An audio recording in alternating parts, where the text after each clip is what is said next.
Arganissima, New York.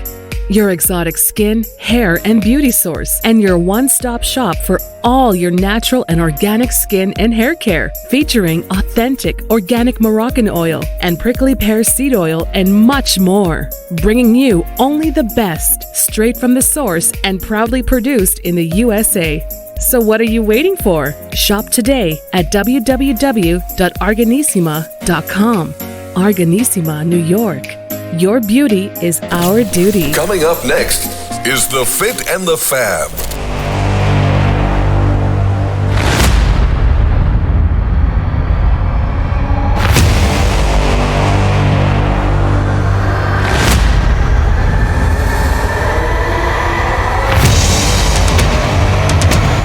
Folks, welcome back to the iHealth channel, iHealth Radio, with your host, Hurricane H. New day, new show.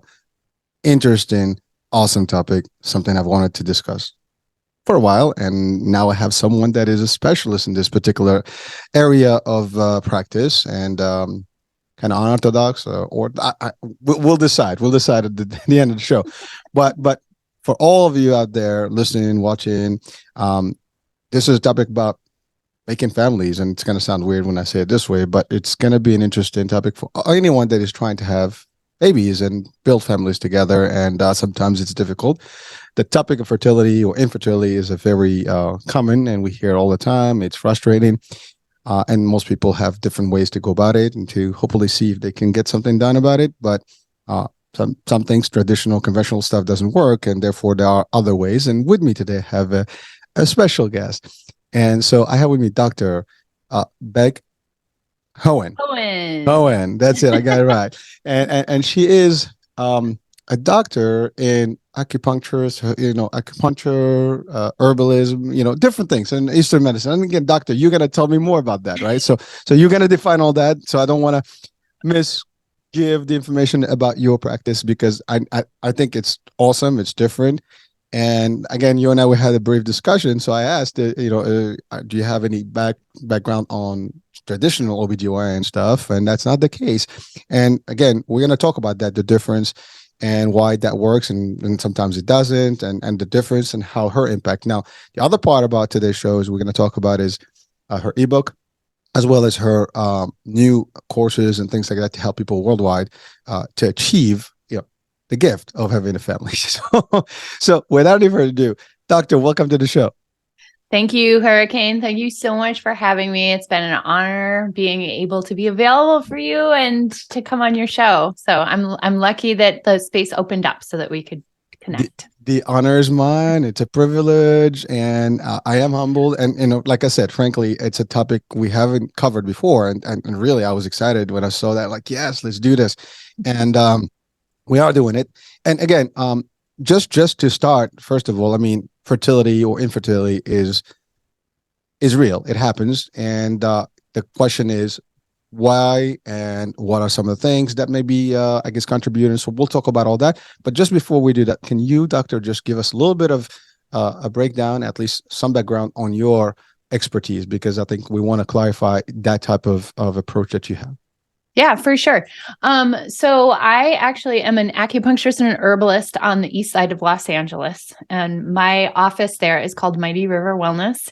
And I have extra training. There's not a lot of acupuncturists and herbalists that get extra training on the doctoral level. There's only 5% of fertility acupuncturists that do so. And so I actually have another fellowship. I'm a fellow on the American Board of Oriental Reproductive Medicine as well, which is another distinction and an extra training. And I help committed women conceive and start the families they only dreamed of. So that has been what I've been campaigning for about 8 years now. Well, that's awesome. And I have to say, the feeling that you probably get from the results have been, achieved, it's just going to be phenomenal. It's amazing to know that you're helping people. And yes, they did attain and conceive, and now they have families. And I know that some didn't just have one; they went to second and maybe even more. So that's just an awesome just satisfaction from the work you do. And I think that's the other part. Whatever you do in life, if you can see results that are really, I guess, tangible and life-changing concepts. I mean, it's just something that you have to be proud of. So again, kudos for the work you do, and thank you for what you do. And I think after the day, hopefully we'll reach more people out there that may be struggling. And I've actually met people who had difficulty conceiving, and took years actually to get eventually, and especially with age and everything, things can take more time and become more difficult. But again, I'm going to ask you questions, and you will shed the light more about all that process. But so the first thing, though, you mentioned acupuncture and herbalist. So these two things typically, for me, and I think most of the people, will probably think pain management, joints, some other stuff, but not fertility. We'll think about, herbalist, maybe like nutrition and just healthier diets and stuff. But we never, at least I would not put that together in the world of I guess, conceiving and fertility. So let's talk about that. I mean, yeah, it's not a common, I guess, practice. And you said it. I mean, you have very unique, specialized stuff that most do not get to that degree of expertise. And you took this particular route or angle. So the first question is why? Why specifically that? I mean, you could do anything with the expertise, but why that? I'm sure there's a story. There's a little origin story here. I'll just dive right into it. So I was in the film business for 25 years. I was in the camera department. And when I was in the camera department, I was suffering from very, very painful periods, so much so that I couldn't go to work. And the only intervention that the Western model had at the time was to go on the birth control pill. And I started realizing that there must have been another way, that can't be the only way that we can manage painful periods and women's reproductive health. So I got injured at work.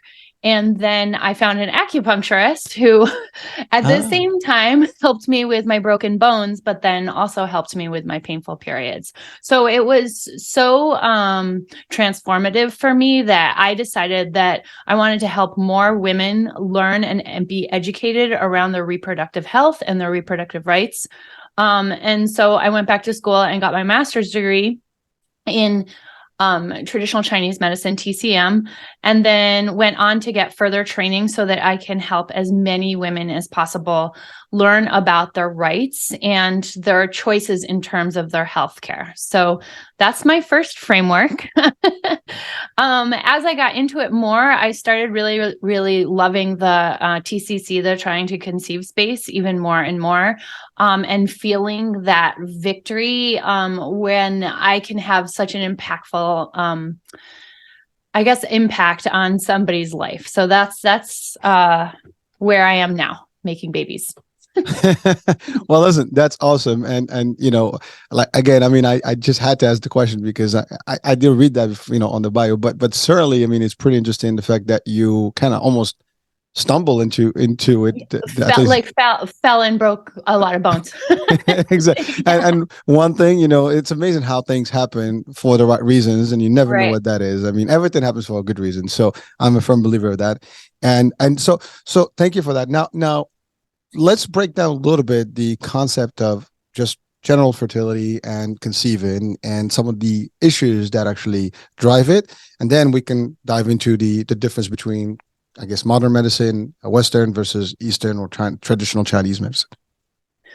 So you had mentioned before that, you'd never heard of fertility acupuncture or acupuncture and herbs being used as fertility. And, albeit in TCM, we have this very, very, it's steeped in tradition for gynecology and reproductive health for centuries, right? And so it was as a result in the past a couple of decades, we've really, really gotten a lot of RCTs, randomized clinical trials around the efficacy of herbs and acupuncture, and how they can really, really improve conception. So that has been a very, very powerful shift in our medicine. And I've had the honor of being at the forefront of that for a couple of years now. So there's that piece. that has been really, really great. And then there's also this really, really, it's kind of sad, but globally, infertility is a public health issue, right? So, and this is for a couple of reasons. People are conceiving later in life. So culturally, it has really, really changed. And then our exposure to external environmental factors has really, really impaired our conception over the past couple of years. So we've really, really seen a steady increase in fertility challenges among couples. Does that answer your question? Well, it does. Well, we'll dive more. But so first of all, thank you for breaking that down. And I mean, honestly, I can tell you, I mean, just from history, I know that before Western medicine, traditional medicine was the key. Was how you went about, going, and definitely herbs and stuff have been used, for centuries, and that's what old medicine did look like. And it changed, but now, I mean, there's all these new approaches, and I guess one of the things is in vitro or IVF kind of concept. That's the more common that we hear about, and people tend to go to fertility clinics and try to do that. But again, combining it and like thinking about it from an acupuncture and herbalist kind of concept, that was not something that I would have connected, as is mentioned.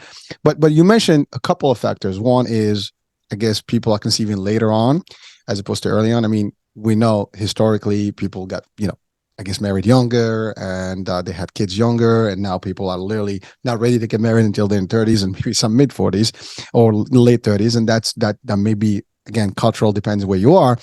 And then you talked about the environment, which I think that's the other thing. I mean, everything we eat today, everything around us, from the air, the water, the food, it's contaminated somehow, right? And so if you don't mind, doctor, can you just maybe expand on what some of those effects, and how does that process affect I guess, the reproductive system?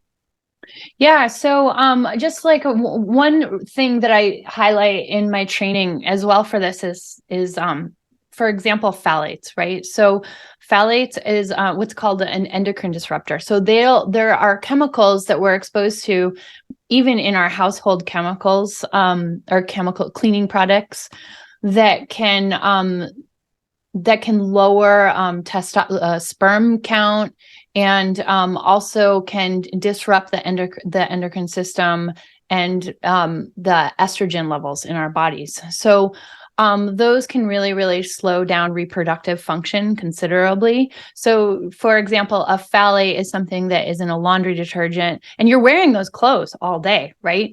So, a phthalate is something that can lower sperm counts and sperm health overall. So that can really, really impede. Male factor is a huge deal too. It comprises 35% of all infertility challenges. So we really want to consider that, right? I was going to ask about that, but so it's amazing you said that about detergent. I mean, everybody's using one. So that's almost like, we all are affected by this, and male or female. But I'm assuming the male piece is a big component, and this is, like you said, 35%, and that's an issue. I mean, everybody's listening right now, like, oh my God, I have to find a better detergent, whatever. I mean, that's an easy fix, though, right? Like that can be easily swapped out. Well, again, you got to find the right things, and again, not knowing about phthalates, you may not be looking for that. You got to know what the cause is to be able to do it. Unless you know about it, I mean, we're probably thinking about something else, but not that. I mean, we don't even know. Most people would not even know what that is unless they're exposed to it, or at least told that here, this is the chemical ingredient or whatever it is that's going to affect your system, and therefore you can't have it. Now, is it only in detergent, or can it be found in other things? It's a lot of the main endocrine disruptors in the home are cleaning products, right? So chances are, if you have something that has a scent in it, there's more than likely some degree of chemical that is creating that scent. That is also there's something called a xenoestrogen, and a xenoestrogen will park on an estrogen receptor site on the cell, and it'll just sit there and not do anything. It's not very productive. So then the cell is not getting the estrogen to potentiate that action on a cellular level.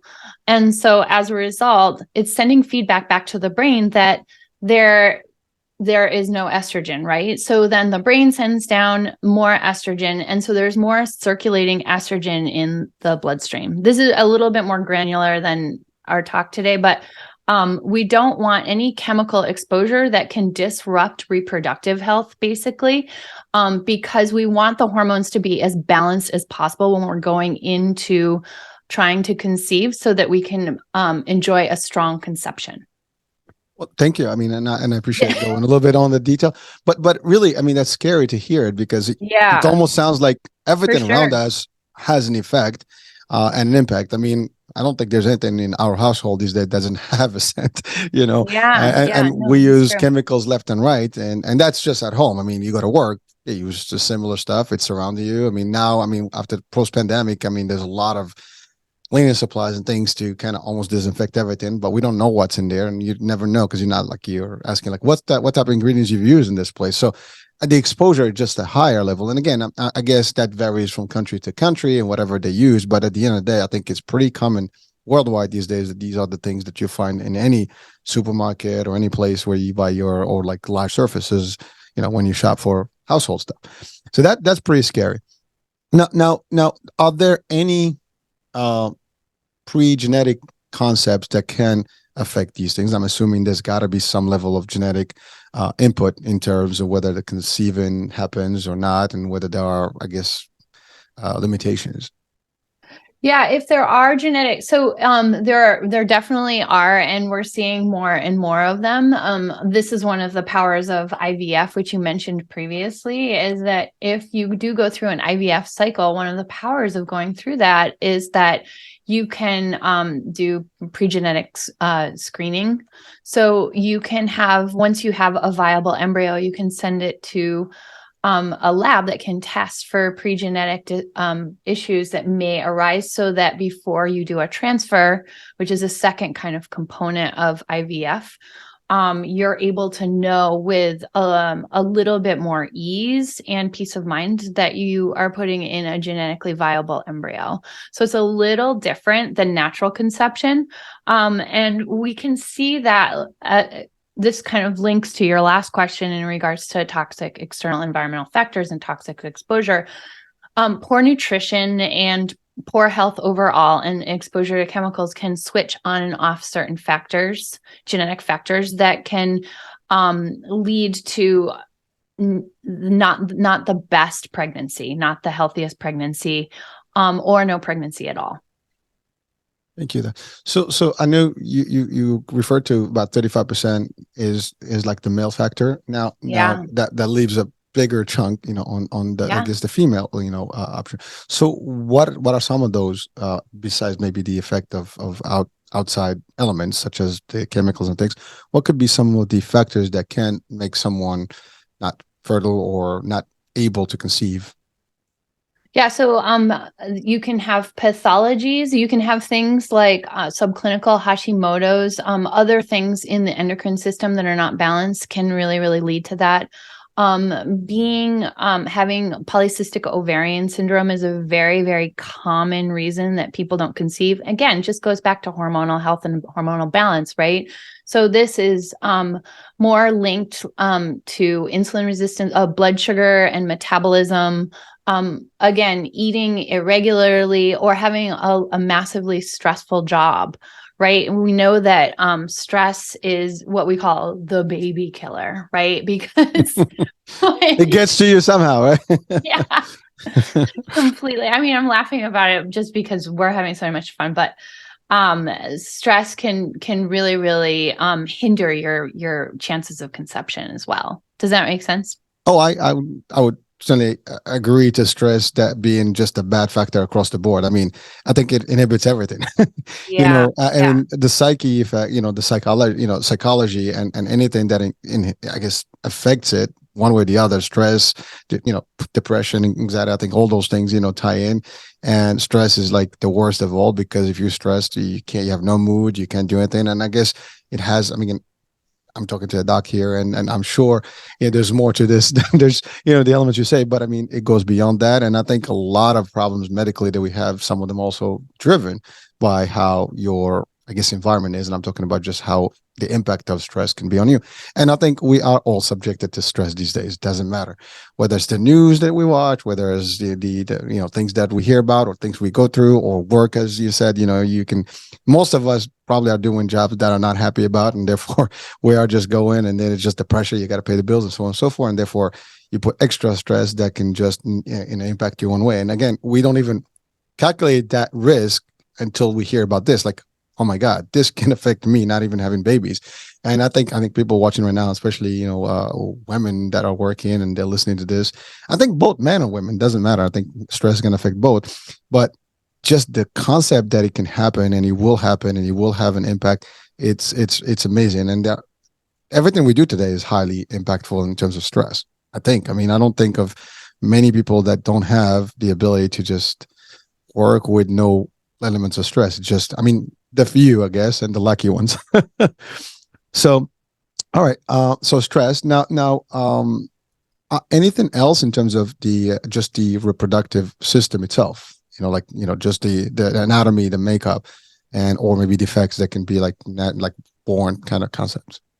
Yeah. So there's two things that usually that can occur. So the one thing is, just to go back to male factor just for a hot second, Please. Is we're seeing a lot more of change pathologies among sperm health. So it's really, really interesting to kind of put a nod here just for you and myself's conversation.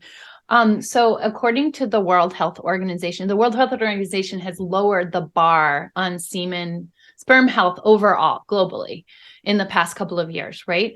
And so that means to us is that just because the semen analysis looks fine based on this current present day criteria, it would be considered, a person would be deemed infertile a couple of decades ago. So that's a big deal, right? If you think about it. So men are, when you do have a semen analysis, think about this in terms of somebody just going in and saying, okay, cool, the labs are fine, I'm fine, that's okay, right? So like, listen, I would do it too. I'm a horrible health, like for my own health, I don't follow directions and I don't listen very much. So I would totally and completely be the same way, right? If a doctor says that your labs are fine, then you're just going to keep eating Fritos. Really, seriously, right? So we have to kind of start working on that education piece foundationally with people and start really talking about that's not creating your best genetic representation when you are trying to conceive table. So that's the first piece. The second piece that are just some basic lab workups that you should start considering is just getting a day 3 fertility panel with your doctor as soon as possible, right? So that just gives you a really, really accurate dashboard of where you stand. And I think that it's just a really, really foundational piece. And the third piece is to just kind of look through the reproductive tract structurally with your OBGYN and make sure that it's all clear. There's a really, really specific test you can do called an HSG, and that just shows you if there are any of the if there's a blockage or anything in the fallopian tube. And you kind of want to lead with that, right? Like if I was going through like, okay, I'm about to try to conceive in 2 to 3 months and I want to do some prep to really, really put my best genes forward. Those are some elements that I would kind of start considering right off the bat so that when you are ready to actually conceive, that you have some rule out power behind that. Thank you. So a couple of things. I mean, this topic is very special because it can cause harm in terms of the family piece, right? Yeah. Many people tend to, if they don't have kids, whatever, they can end up in divorce. It can be more, problematic that way. And but I think society-wise, we have other factors. Maybe I'm not sure if they have, an actual importance, but alcohol, drugs, smoking. Is there any relationship? Is there any effect of those into your fertility or lack of? And again, just because I know a lot of people are probably just consuming alcohol as a free thing. It's party time, right? I mean, weekends and, every day. We had the joke earlier, right, about the drinks.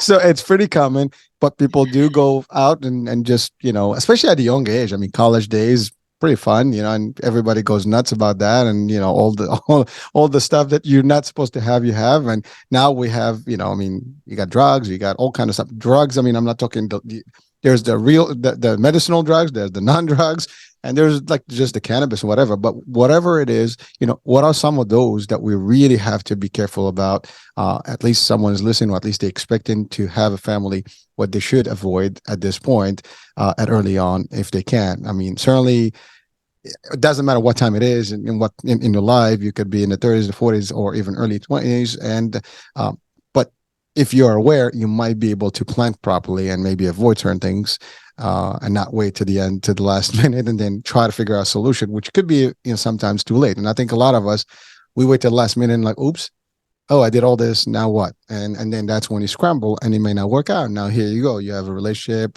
trying to have a family, it's not working, it causes problems, and now you don't have a family. So, and then also just the idea of having kids. Not everybody, I guess, people listening, watching, not everybody wants kids, maybe, but I think the majority of us do have that family oriented mind, and you want to have kids, and you have to do it somehow. And again, the factors that we have in our traditions now definitely are just bad for us health wise, and we know it for different hearts and other things, brain, whatever. But fertility, what's the relationship there? What's the damage? So I guess I'll start with, men and women are obviously different people, but so I guess in terms of alcohol, like chemical exposure and vices, I guess is the main take home here to consider. And for women, it will negatively affect your fertility early on. So avoid alcohol as much as you can. If you are going to drink alcohol, 1 to 2 servings a week is the most is that too many? Okay. No. I mean, I think that's too, probably people are like, are you kidding me? I mean, I do that in a serving. I mean, that's a problem. Well, so in later life, we do know that there's very, very hard data that over 1 to 2 servings a week for a woman over a certain age will lead to propensity for estrogenic driving cancers. So that in and of itself should be something that encourages you to stop drinking as soon as possible. And then obviously we talked about chemical exposure. Obviously, smoking, yes, that is very, very damaging for your reproductive health. I would stop that as soon as you can. But, in general, we really, really want you to stay with a very, very comprehensively healthy framework. So we really want, and also start empowering yourself to really start tracking your cycle as a female. So this means not to use a phone app, but to use something like a basal body temperature chart, which is in my guide that I gave to your listeners. And this is really, really powerful because it's almost like a 5th vital sign. So if you are if you're interested in not conceiving now, but you're going to conceive in 5 years, 6 years, 7 years, you really, really want to be able to head off any issues that could potentially turn up later in life and affect your conception, right? So we really want you to be able to detect pathology early on and take care of it early on. So that would be my main advice. And then for men and sperm health, it's basically the same thing. There is no direct correlation to drinking and sperm health. There is a direct correlation between marijuana and smoking and sperm health. So we really, really want you to avoid those at all costs. Well, thank you, Doc. So I really love when you said that. I mean, it's clear, and we have to be careful.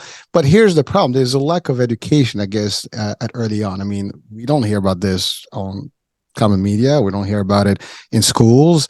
I mean, they do teach about maybe sex and things like that in school early on, but I don't think they talk about the importance of your fertility and how to do it and your reproductive system and how you can maintain things. Nobody's saying, hey, you're going to college, be careful because this can affect your life later on. And so unfortunately, there's not enough, I guess, awareness that is out there for the younger folks to learn about these things until they get into a relationship or marriage or whatever in the future, and then now they're like, oh, what the hell's going on? Then you get the clashes because now everybody's blaming everybody. That's the other thing. Most people would not go and discover who's the actual source of the issue. Sometimes it's just like, well, it's your fault, it's my fault, and then that ends it. But I think the education piece is important. So, doctor, in your opinion, what are some of the things that we should tell people early on, or even as they get into a relationship, and they do want to conceive, to really do? I mean, let's be honest. No, I don't think people just like wake up. I'm gonna go check to see if I'm fertile or not, and let's see. I mean, they they try and it's not working. Like, what the hell? It's not happening. We're not getting kids. What's up? And maybe that's when they start, the question becomes relevant. But nobody's like, let's make sure, we do this before we get together. It's not like a test you do before, right? So what's some of the advice that you, I guess, can give to people in terms of those things and just create awareness? And for our listeners today, listen, if you're early on and you're just, sparking with life and happiness and party time, let's just be careful because, if you do think about the future, it's a good plan, to start now. I mean, whatever that time may be for you. Oh my gosh, I have so many things to say right now. I don't even know where to start. We have time. Just go for it. That was a really good question. Yeah, so a couple of things. So first thing is that I want to just go back to something that I mentioned in regards to phone apps, right? So a recent study revealed that phone apps and the algorithm that they use for your fertile window and to check when your ovulation time is were only accurate 21% of the time. So with that information, I would recommend really starting to listen to your body and to track a different way so that you have, a digital report card or some sort of report card of what your hormone health looks like early on, right? And so again, this is going back to detecting pathology early on so that you can make adjustments and preserve your fertility. So there's that kind of notion. And then also I would say, start looking beyond the confines of your conventional medicine framework around your reproductive health. This makes me really, really excited and light up inside because there is not just, I hear it all the time in my office with couples that are trying to conceive. And it sounds like this narrative, which I think is really, really broken and defective. So they put a 14-year-old or a 15-year-old on the pill because they have painful periods, they have massive amounts of acne and mood swings, or other things that instead of trying to get to the root cause of the issue, they're masking the problem. So then that woman goes out through the world and doesn't even think once about her hormone health or her reproductive health or her fertility, to your point, right? So then they get a massively stressful job. They're a working professional. Culturally, they're supposed to really, really succeed in their sector before they start to get married and settle down and have children.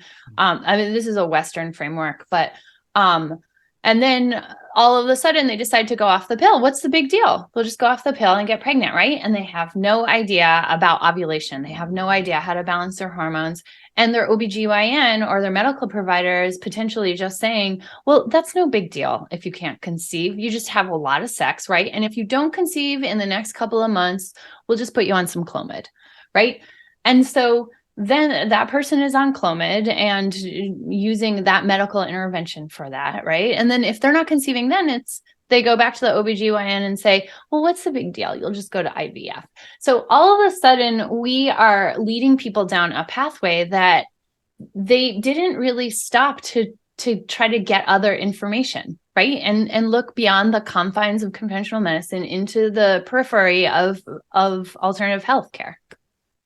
I think that would go for a lot of different problems, not just fertility. Oh yeah, I know. I'm sorry. Yes, I only think of fertility. No. But they have very blinders on. Sorry. No, not at all. I think it's a very powerful point. But the idea, I mean, people watching and listening right now, I mean, just remember something. We're talking about fertility here and your reproductive health and all the stuff, but that same concept applies to everything else in your health. And if you're not aware and you're not actually getting the right information or seeking alternative, solutions when conventional doesn't work, that can still be a problem, right? So again, it's all about education and awareness and just enlightenment. I mean, we have to do more research. We have to know what we owe. And I love how you broke it down. I mean, you got to go through life. You got to be successful before. I mean, now it's just the economies of scales are, different. The world is different. Back in the days, you get married at a younger age. It doesn't matter. You make it together. You sacrifice, you work, and you build. Now, if you're not stable and everybody is where they need to be financially and everybody's like pulling, it's again, I got to have my thing. You got to have yours. And now you can, but that's years later. And like to your point, stress has happened. Everything else happened. You're talking about the pill. That's again, that affects hormones. And so therefore you already kind of broke down your cycles, and it's like your machine is going on one way and all of a sudden you stop and now you're expecting, it's like, withdrawal and your body is going to have to deal with that. And it might be too late at that point. And that takes me to one question. What is an optimum age, male or female, to actually really be at the best peak of potential? And providing everything else is good, they don't have the too much stress. They are actually watching about everything around it, what they eat. They're not into any drugs or medicinal stuff.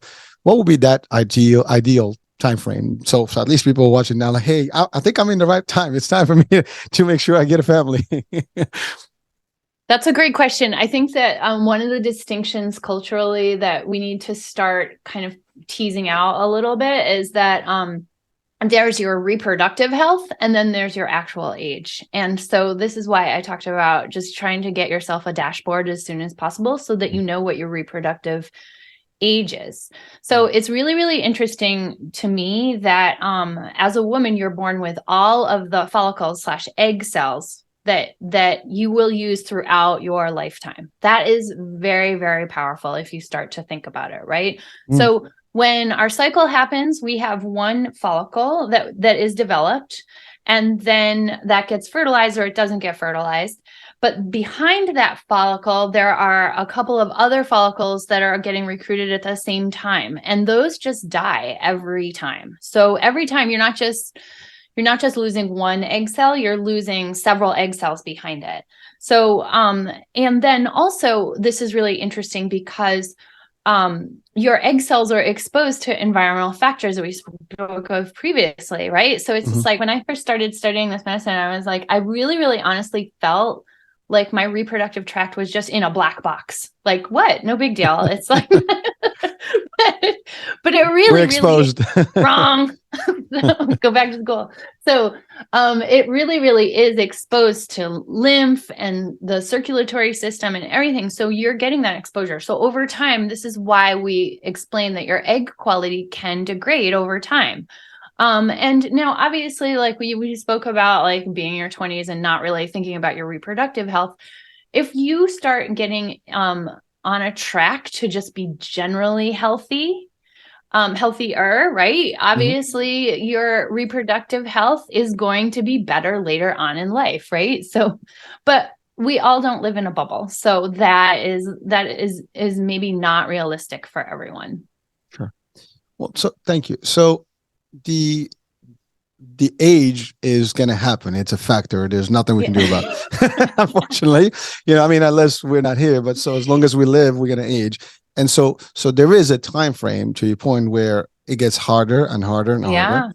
And, if we don't do the right thing, and again, we hear this all the time, like, people get married later and then now they try and the typical answer that they get is like, it's going to be very difficult. Your pregnancy, if it happens, is going to be more difficult. You have to be careful, otherwise you will lose, your baby. So it becomes a very difficult thing. And so understanding these dynamics from early on is the key here. There's no, I guess there's no way around it, period and out. And then you mentioned something about if you do the right things to stay healthier or have a healthier lifestyle, that's going to definitely increase your chances of having the potential of conceiving, children and having family and having happy life. By the way, we're not defining that equates, happy. I mean, in a good world, yes, but doesn't mean necessarily that's the case. So we're going to park that one to the side. at least temporarily, it will make you happy. Whoever is watching, listening, I think that's important. So, but having children and having families, sometimes people can probably like, well, what do you know about that? I mean, I know a few things. I mean, I've been around the block and I have, I have 3 kids. And so I've been, I know how it works. But you mentioned healthier. And so that leads us to healthy practice is. I think earlier you mentioned something about nutrition, and we're going to talk about the herbal piece and the Eastern medicine shortly. But I just wanted to cover this piece. Now, healthier means potentially working out, gym, exercise, good food, avoiding some of the bad food and things like that. Nutrition is a big piece of it. Wellness and fitness, I think, is the next piece, right? Yeah, I mean, we talk about this in my class, the Positive Pregnancy Project too, where there's different components of your life to not just have a conception, but to have a safe and healthy pregnancy, and then also to have a really, really optimized life for your child in the home, right? So again, we talked about exposure to toxic chemicals in the house. So we really, really want you guys to start limiting your exposure to those toxic chemicals and use more organic chemicals when possible. Also, eating food choices, generally speaking, this is more of a generalization, but using a Mediterranean diet framework, we know that will increase your reproductive health considerably. And then supporting exercise at the right phase of your cycle can be really, really powerful. And we outline that in the Positive Pregnancy Project as well. One thing that we also talk about, because obviously I'm an Eastern medicine provider, is we talk about living in balance, right? So that connection between heaven and earth is really, really important to the people that I treat. And this kind of shows us that we need to stop living such a modernized, industrialized, crazy, hurried life. I think that our schedules are completely overpacked right now. And so kind of really starting to learn about checking in with yourself and figuring out what is the most important priority for you to do at that any given day. So that is a big, huge paradigm shift that I try to instill in my patients at the brick and mortar, and then also at the Positive Pregnancy Project. So thank you. So now let's get into the deep dive of the practice and your method, which is again positive pregnancy. So how does your overall system work, for our audiences, and then we'll talk about how they can participate in it. Yeah. So again, I kind of spoke lightly about this, but I really, really believe in integrating precision and functional medicine with the Eastern philosophies. And that is outlined in my online program, which I've battle tested at my brick and mortar for over 8 years now. So what I was finding is that anyone can just make a baby, but I really, really like to have the distinction and enjoy the distinction of making a family. So the accelerators that you learn in the Positive Pregnancy Project are very, very comprehensive, and they address 10 aspects of your life that I feel like we need to involve an Eastern philosophy and also a very, very like a life hacking concept. So that we can support your fertility and watch you conceive and have a healthy pregnancy. But then also, again, I said this before, it's just, I'm really, really into optimizing your family life once you do have that family. So at my office, we call it baby boot camp, where like, well, I love it. I mean, it is a comprehensive. It's really from the inception to conception to actually delivery to beyond, which means it's a full package, which is not just, hey, listen, let's have babies and bye-bye, see you, in your regular checkups.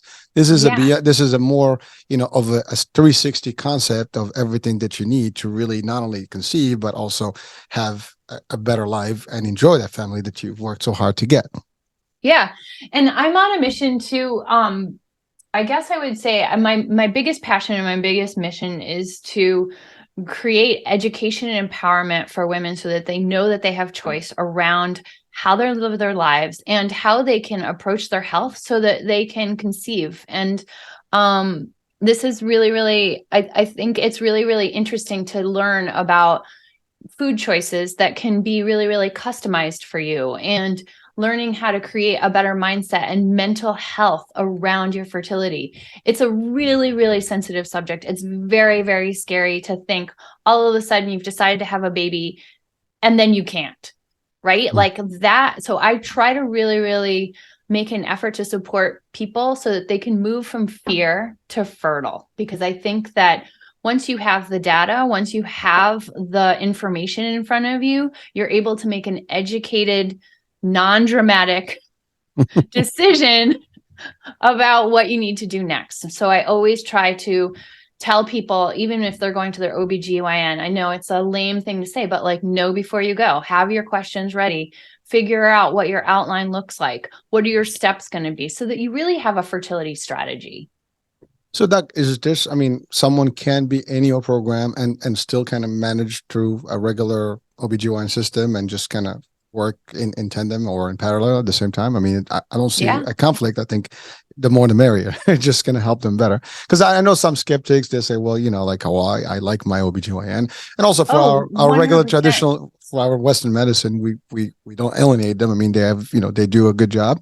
And again, these are alternative options that can give people more chances. So I wanted to make that point clear because I love your system and I love what you said about the balance, because to your point, we live a very difficult, I guess, stages of our lives these days. There's the pace that we go is just completely off. And I mean, it varies from country to country.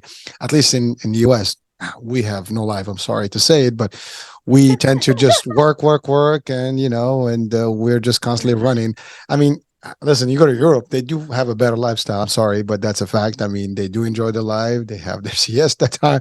They have their vacation time lined up. I mean, they do have just a different, even the diet is different. And you talked about Mediterranean diet. That's actually pretty much Europe is touching on the Mediterranean and all that section of the world. They do have a different lifestyle. So we have to be aware. Now, of course, I think the whole world has shifted and it's all running faster than ever. But it is important to understand that balance needs to be there. We need to have, again, it's healthy choices. To your point, it's a lifestyle, implementation. And we don't know much about how to do that because you have a job, they dictate you have to do. If not, you're going to get, out of the job. Then you got to get more stress because now you don't have a job. And then you're just going to keep in that vicious circle and then it's just not going to help you. So I think that was a great point, Doctor, to share with our audiences.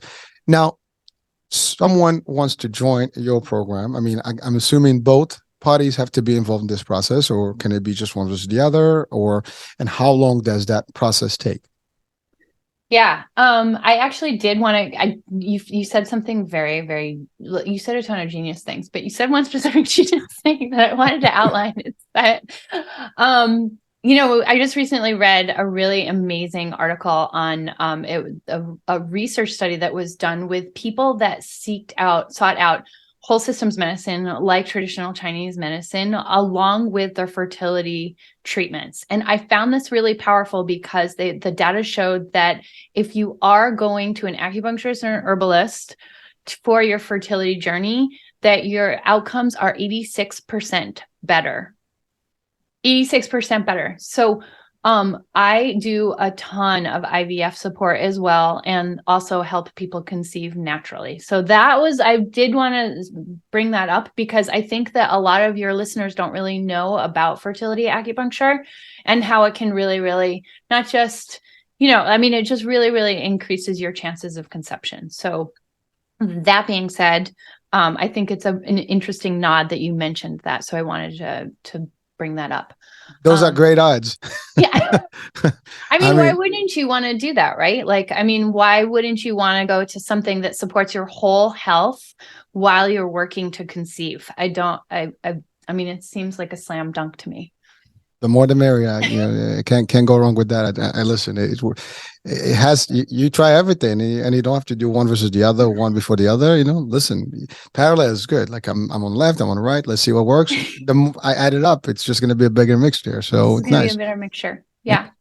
And then in terms of how to find me, so we have I have an early interest list going, a VIP list for the Positive Pregnancy Program, which launches at the end of March. So I will send you that via email. And then also you can always find us on Instagram at Achieve Fertility Courses, because I'm going to be doing a ton of course series around postpartum care and also IVF support and just getting your body ready to conceive early on. So there's just going to be a whole entire series, and that's on Instagram, Achieve Fertility Courses.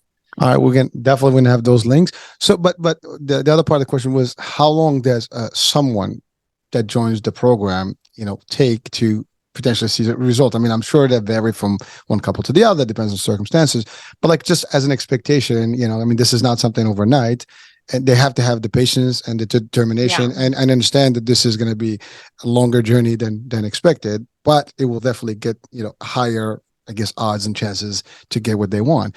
And I love the idea that's post, all this, because I think that's the other part, because I'm sure that newly parents usually have fear, and they're like, oh my god, how do we do this now, that all the excitement, now we got a baby, but now how to deal with that later on, that could be a challenge. So I think that education of what the expectation should be, I think that's an awesome piece. So again, what is that average time frame, like from start to potential conception, if there is even one? Yeah, to your point, it is really, really hard to I can do this in 4 months, so it is a tough one, but it does definitely depend on the general health of the person going into the program and what their expectations are in terms of their partner, which is always, it is usually a roadblock. And so how receptive they are is always really something that we kind of would come up against frequently. But generally speaking, we see people conceive around in 8 to 12 months, I think, is a really, really general framework. Well, thank you. So now that almost like you got me a little spark in my brains here about like a macho effect, right? I mean, a lot of people like, well, I don't know if I want to go check this or I want to do this. I mean, to your point, you have to have a buy-in from both parties to really be there, because not everybody's like, well, I don't think it's me, right? Everybody's trying to kind of, it's pointing the other way, and so it's a matter of like, we want this as a family, we're going to try this together, and we have to be committed to it. I think that's a big, important piece, to our listeners. And listen, I mean, it's beautiful to have a family, but also it's more beautiful to actually have that synergy and work together towards it. Whatever the scenario is, I mean, if it couldn't happen for various reasons, there is an opportunity. You got to work towards it and make it work. And I think that's an important piece. Yeah. Oh, yes. That was beautifully put. And I agree completely. We do a lot of there's a module about, it's called Doing It Literally. And it's about, it works. It's a really great module, but it does have a lot of couples counseling things, right? So one thing that we've noticed about trying to conceive is it's like, oh my God, is baby making time? I have to have sex 9 times, right? So it's just like, we don't want you to ever, we want this to be fun. We don't want you to, we want you to go from meh to mind blowing is one of my articles on this. And so we create a lot of strategies around how to work on roadblocks to conception, mental roadblocks to conception that the couples might have, and any outlying fears, right, that may be not discussed or not on the table. We do a lot of exercises around how to allay those fears or to get rid of them, right, and discuss them. So to your point, there's 2 people in a relationship, generally speaking, and we want those people we want this to be a fun, fertile journey. We don't want this to be lame. Well, I love that. Thank you. I mean, it makes sense. Well, so that leads to the next question is, are there any myths that actually that you've encountered, in terms of the fertility journey? I mean, oh no, I'm sorry, your face is funny. I was like, poof. Okay. I just read an article on this too. So one of my favorite ones that I was like, no, you guys, was that you can control the sex of your baby based on the sexual position that you have sex.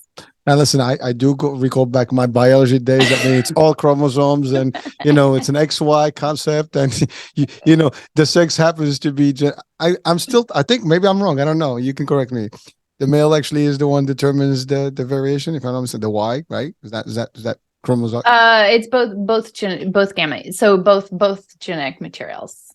Right. So the XY, but I think the variation is the Y. So I think that's because I think traditionally, like, oh, my wife doesn't she cannot have babies, but really she's only making girls, but no, dude, you're not giving, any only boy, making you're girls. not giving wives. I mean, that's been I've heard that before, that argument before, like, and again, that's a cultural thing too. Like when you talk about Oh culture, yeah, totally. that's big in some cultures. Like It's so big. I had it's no idea. We had actually somebody, they're so near and dear to my heart. I love them so much. And actually, like, I'm called the squad doctor because all of their friends have come to me.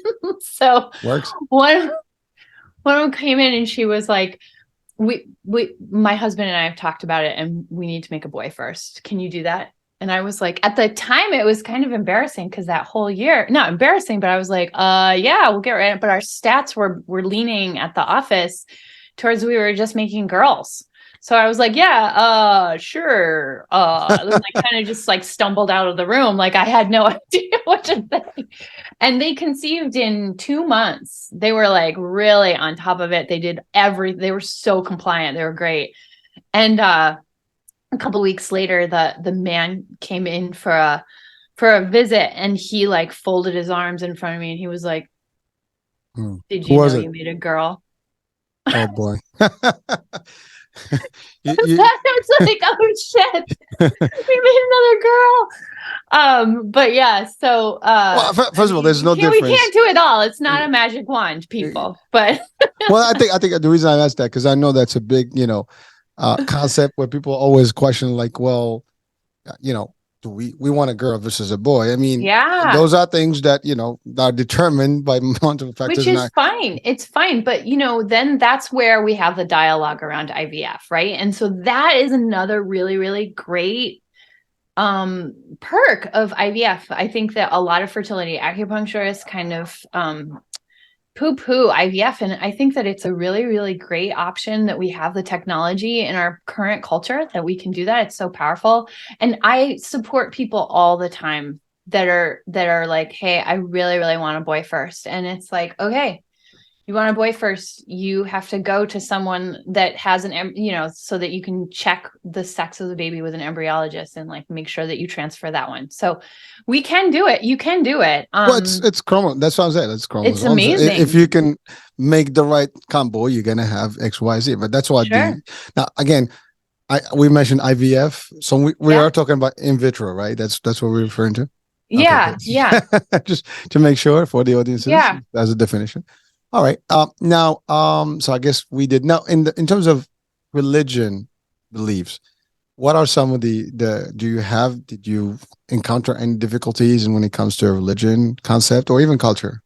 I haven't. I live in Los Angeles. And even online in the online space, I don't come across a lot of religious roadblocks, so to speak. I'm pretty lacking in that topic, actually. No, well, the reason I'm asking is I think if from a religious world, there's probably more resistance on the IVF concept than natural. Oh, so I didn't even think of that. Yeah, because I think a lot of I guess more religious groups will probably not shy away from the in vitro concept, or they want natural birth and conception, and therefore that may not be probably be frowned upon, as opposed to like maybe. So basically what I'm saying is that your formula is almost the ideal for people that don't believe in that, and therefore they can have the fertility and stuff through a more natural concept. And then, of course, there's always the belief that it's a gift, and so that also adds up to the factor. But obviously, in most of the context of religion, you still have the idea that you have to take action, and so the action is to seek the help, to get some traction in terms of the food and the herbs and maybe the acupuncture concept. So those are things that sometimes. That's why I asked the question, because I think for audiences, some people will be like, because again, our show goes all over the world and literally touches different cultures. So I just want to make sure I gauge that for anybody else watching somewhere where they might have difficulty accepting one concept. The idea is that you have this and it's not taboo because it's really just you doing, your natural aspect of it through guidance and potential use of, certain herbs and acupuncture practice. So I think, am I getting that right though? No, yeah, you are. I would say, I'm so sorry. I'm so lacking on the topic. I'm very, very one directional in terms of my belief system is such that I believe that every person that wants to have a baby and start a family deserves that chance. And I think I'm very willing to die on that sword. Like I think that it is it's a reproductive right to have a baby and make choices around your personal reproductive health. So again, I live in California. I don't have that many I haven't come across a lot of those roadblocks and had that experience, but I believe however we have to get it done, we're going to do it. I don't really have like religious or political views about it. Like I'm just there. I'm a doctor, so I'm just there for the person in front of me to support them however they want to make a choice. Well, again, for the online purpose, I mean, that's probably going to change because now it reaches different people, and therefore the approach is going to be different. Yeah. So I've never I thought it was a great question. I was like, oh, I don't know how to answer that one. Listen, I think we clarified it because to your point, it's very natural. And so again, it's just clarifying that your practice is going to help, anyone that has that drive and wants to have kids. And yes, if it's meant to happen, there's a good chance it's going to happen. I mean, it's a higher, odds, and that's it. Now, you mentioned early on something about, I guess, regulation or legislation and things like the rights. I think there was a component there that you mentioned. I think what's happening with me as I shift into a place where, one of the things that I've learned about my brick and mortar, my office, was that there's only one of me, sadly. So meaning not in an egoic way, but in a way that I can only see a certain amount of patients per day. And so one of the things that has really, really shifted in terms of how I show up and serve people in the medical profession is that I realized that I need to be more impactful and I need to reach more women, right? So that's the concept of the Positive Pregnancy Project is all about that. But then I started thinking about it once I started developing the course, and I thought, how can I even create more access, more provide to more women around education and empowerment and learning that. And I think that one of my next couple of steps is going to be to start working in the lobbying sector and trying to be more of an ambassador and a representative of reproductive health. Well, listen, that's great, and it's a great, mission, I guess, to seek and to achieve. So good luck, and wish you all the best of that. I mean, I think it's perfect, and it's going to help people be happy. I mean, as much as families can be a little tough, but I think there's a blessing in there, and it's a good feeling when you have your kids. I remember my first son, and all my kids actually. I was there. I cut the umbilical cord. I mean, it was one of those. It was one of those moments that I can literally even hear that moment of that cutting those things, and just the moment when the kids, like my first son. I mean, I cried. It was just a unique experience, and so I know how it is. I mean, and listen, they're tough kids as you grow, so it's not going to be a picnic, but it's a blessing, and there's a lot of ways to admire and to enjoy that life, and I mean, I think everybody. If you can, and you have, and there is the ability to actually help, achieve your, I guess, family goals and have your children, please do. And I think there's nothing wrong with that. So I mean, your work is definitely needed. And I think a lot of people around the world now can benefit at least from, and I think everybody now in the world can actually reach out to you and participate, correct? Yeah, absolutely. We're going to be global. So you can open the modules at any time and do the learning. And then there's going to be office hours once a week. And then I also offer one-on-one private counseling. So that's a series of 8 sessions as well that takes you through the Positive Pregnancy Project. If you're afraid of the group program and you would like more one-on-one sessions, we can do that too. So one question though, so you can do all the nutrition piece and the advice and all stuff remotely. Now the acupuncture piece, that needs to be physical. So if I just heal you with my mind. All right. I like it. No, the acupuncture. So what I can do is I help you vet an acupuncturist in your neighborhood so that you can get that acupuncture support if you feel like you need it. I love the idea with the mind, like you're healed. Okay, that's it, done. I just needled you. That's it. It works. It works. Yeah, yeah. Listen, it's the power of the mind. You never know. I mean, it's powerful enough to make it happen, right? I love it. Listen, I had a hypnotherapy session right live on the show, and that literally went off. I mean, obviously, I was hypnotized through the voice, and that was it. But you never know. I mean, acupuncture, like to your point, I mean, you can. I was wondering maybe if there was a way to even administer yourself if you're taught how to do it. Because there's some. I don't know if that's this is not something that you do. You know what? Somebody just asked me that question, and I was like, I don't know. I've just been studying it for 8 years. Like, let me get back to you on that. It's not like going to I watch this on YouTube. No, I'm so glad you brought that up, because I think it's really, really important for your listeners to know that acupuncture is based on a meridian system. So it's very, very different than dry needling. So dry needling is an intervention that physical therapists and MDs are starting to do. And that is a local procedure, right? So we're not taking into account the meridians. And a meridian is very, very similar to a highway. I'm going to say this because I live in LA, that it's very similar to a freeway, right? So on a freeway, we have a smooth flow of traffic at 4 a.m. because nobody's on the road. But at each part of the highway, there are these exits, right? And so sometimes these exits get blocked and there's an obstruction. And so our chi, or vital life force, can't move through that pathway very smoothly. So if you go to an acupuncturist that incorporates using the meridian system, what they'll be able to do, and it's almost like tuning a piano, right? So they're going to be able to feel an acupuncture point along the meridian system and figure out if there's a blockage there, so that we can harmonize your meridian system so that you are living optimally. So I think that it's really, when you talk about a physical therapist or an MD or another provider that is inserting needles into your body, I would really, really ask about what their fertility training is, if you're specifically going for fertility. No, well, thank you. I mean, and then, again, I had to ask the question because, I mean, there are some practices that can be self-administered or you can actually be guided through, but I think acupuncture is probably one. Yeah, I don't think I would want to.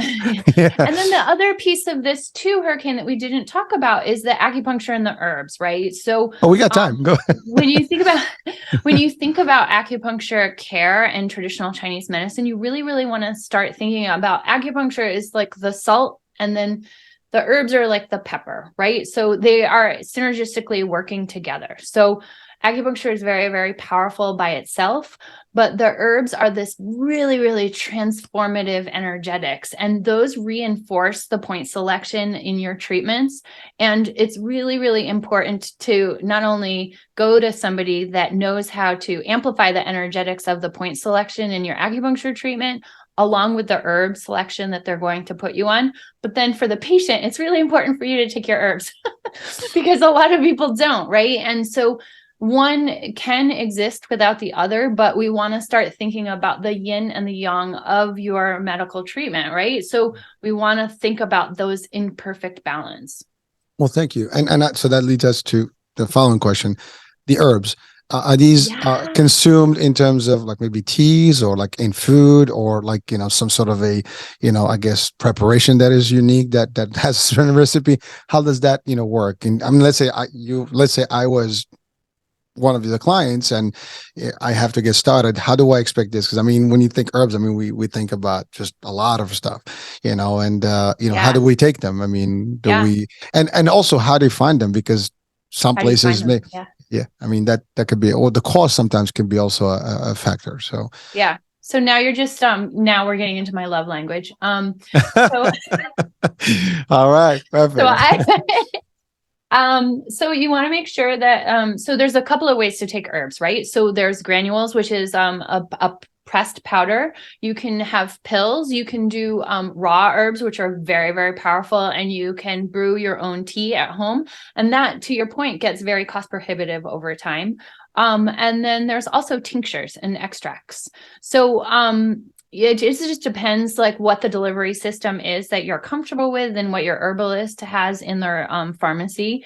But there's a couple of things that you can do. So Generally speaking, you can do what's called a patent, which is based on a very, very historical formula that we know is proven over time in our medicine, which is centuries old. And then you can always order those online, and that's a very, very easy way to get those.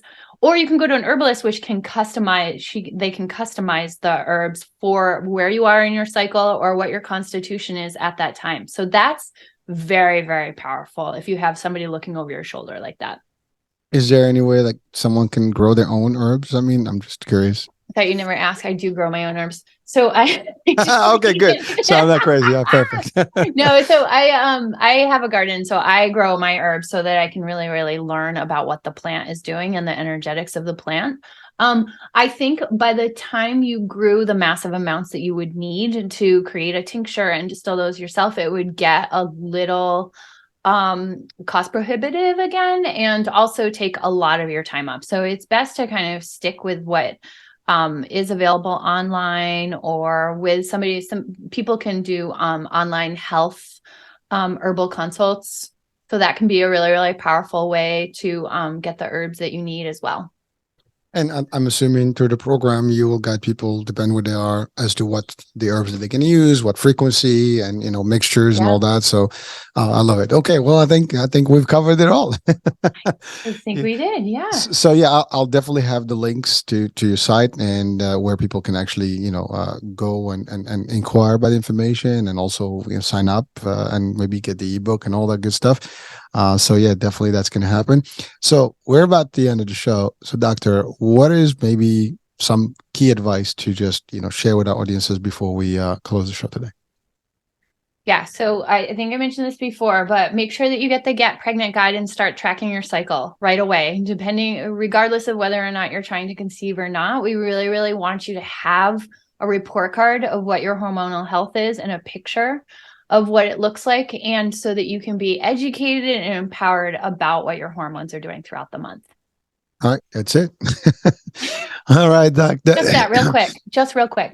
Yes, that was. Hey, listen, sweet, short and sweet, and it delivers. That's all that matters, right? Perfect. I think we have a great show, a lot of content, a lot of information. I think that needs to be absorbed. Definitely a resource, folks. I mean, that if you or someone that probably has a concern about fertility or not conceiving, and they may be desperate or they may be at a roadblock, there is the light at the end of the tunnel, and we have our doctor with us here. And definitely reach out to her. Listen, I'm assuming you do consultations, right? For people to evaluate whether they are, I guess, whatever they can get into the program or not. So again, folks, please do reach out. And hey, you're not going to lose anything by asking. And if you're really looking into this, you probably are looking. So therefore, we just brought the resource to you. And again, as you heard it, there's not a lot of Dr. Hoehn, out there.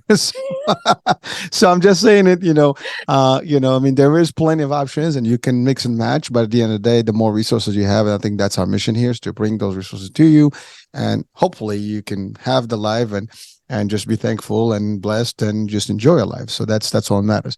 All right. I think we are closing our show today. So thank you for being with us, for watching, for listening in, and we'll be talking soon. New day, new show, new topic, new guest. Bye for now.